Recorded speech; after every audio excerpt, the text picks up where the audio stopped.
Conference, Coach Joselina P. Prado.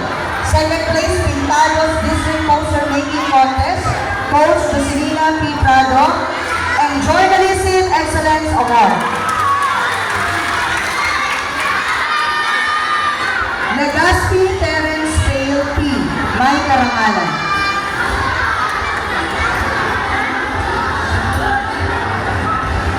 Minad Princess Abby P. May karangalan. First place, copy reading and headline writing Filipino, District Marathon in Journalism, Coach April Jubilee and Portilla.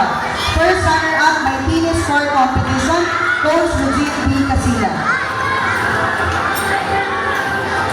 Lagrona Briggs Dylan B. May karangalan. First place, Best Group Collaborative, Desktop Publishing English, District Marathon in Journalism, Coach Billy Claudio Oendaya and